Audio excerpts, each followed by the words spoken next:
Welcome to part 2 of Radical Acceptance, finishing up the concept of rumination as a form of cognitive resistance.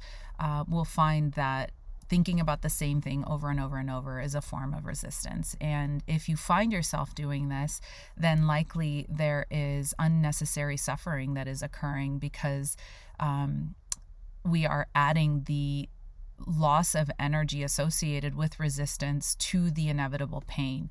So the formula for suffering is emotional pain plus resistance, and that resistance can manifest as cognitive resistance, which can come in the form of rumination, as we just discussed. It can also happen with this should not be this way. So should nots, shoulds of any form are likely a red flag that you're experiencing some form of resistance, which is creating and contributing to your experience of suffering. Other forms of resistance are physical tension. So if you ever notice that your body is particularly tense and you're holding your hands in fists, or a lot of neck and shoulder tension, that's likely a sign that there's some form of resistance occurring. And sometimes it can be so subtle that there is suffering occurring at a really subconscious level that is siphoning your energy. And for sensitive people, that's a really important thing to catch, because we use so much energy with just being awake. We don't necessarily look like we're producing much, but we are doing so much just by processing our environments.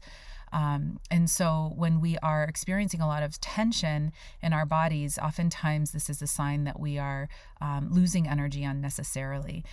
So that can be a sign that you are experiencing unnecessary suffering, and learning how to release that tension, whether it be through nutrition, because sometimes nutritional deficiencies can cause tension in the body, muscle tension, or ineffective organ function, which can create tension in that organ system as well.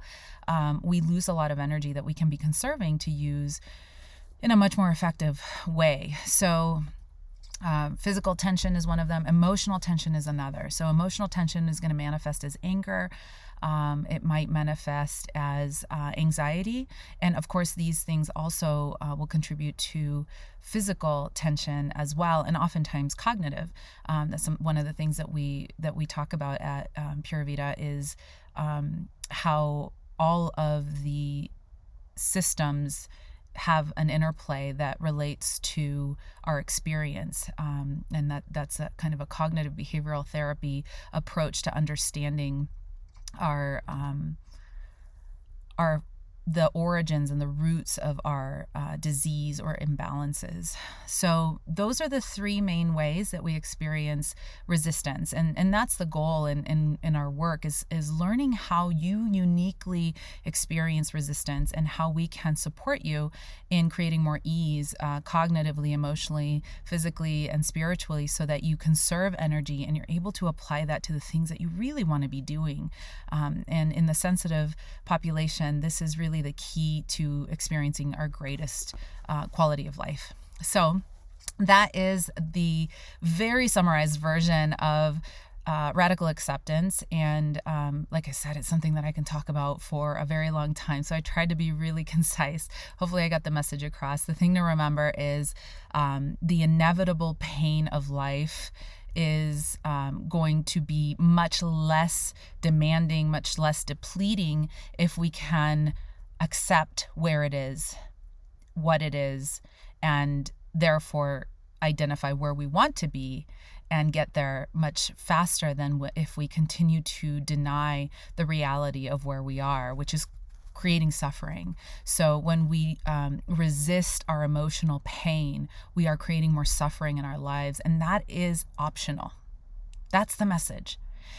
It's optional for us to experience suffering. It is not optional for us to experience pain, unfortunately. However, it is so much more manageable to accept the pain, create a plan to change the reality, than it is to deny the pain and never have the opportunity, the energy, or the bandwidth to change that reality. So emotional pain, physical pain, spiritual pain, plus resistance equals suffering.